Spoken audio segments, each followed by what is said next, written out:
Have you ever pitched a perfectly logical idea, laid out all the facts, and watched it bounce right off the other person? It's incredibly frustrating. Getting people to accept your ideas is a repeatable psychological process. Done right, it focuses on alignment rather than negative coercion or forcing people's hands. To prove it, we are going to build a customized 5-step influence action plan right now. Lock a specific person in your mind, a boss, a colleague, or a friend. Grab a pen and paper, and let's get to work. By the time we finish, you will have replaced a vague desire to win this person over with a tangible, written strategy.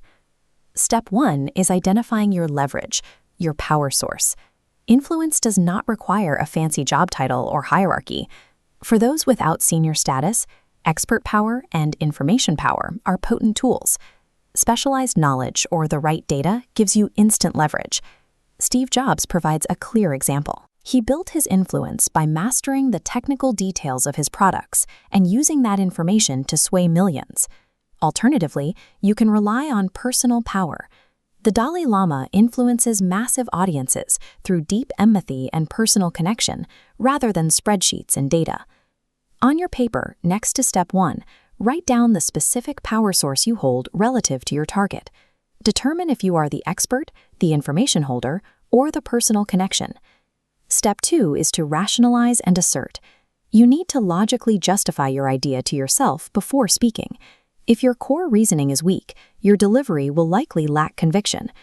Compare a hesitant, filler-heavy request like, "I was maybe thinking we could try," with a direct statement of intent.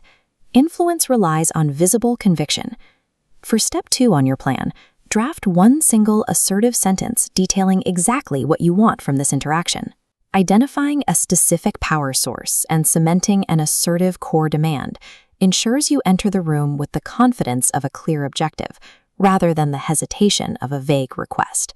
Step 3 is to negotiate and inspire. Since pushback is often part of the process, planning your concessions ahead of time allows you to maintain control of the conversation. To find common ground, identify your target's hidden interest, an underlying desire they hold that you can align with your goal.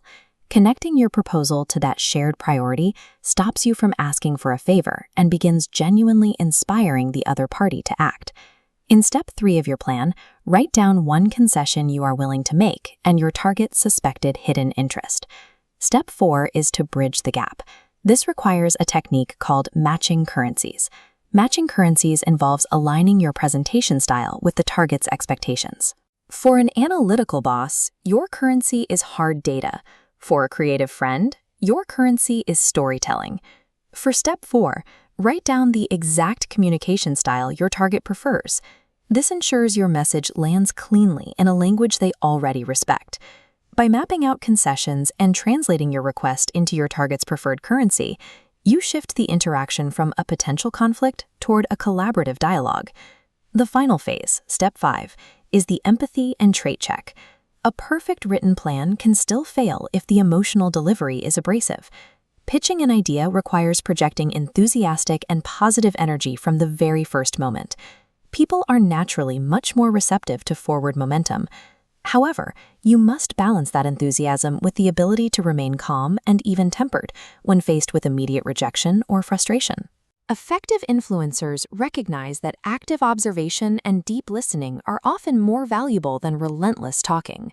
Before you enter the room, perform a mental gut check. Are you enthusiastic? Are you calm?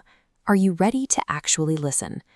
Mastering self-regulation and deploying genuine empathy creates a clear distinction between positive influence and toxic coercion. Look down at your completed 5-step piece of paper. You began this tutorial with a vague desire to win someone over. Now you have a concrete psychological roadmap to achieve it. Professional credibility takes years of consistency to build, but it can be destroyed in seconds if you use these techniques for deceit or manipulation. Take your new action plan into your next difficult conversation. Use it to forge trust and achieve mutual success.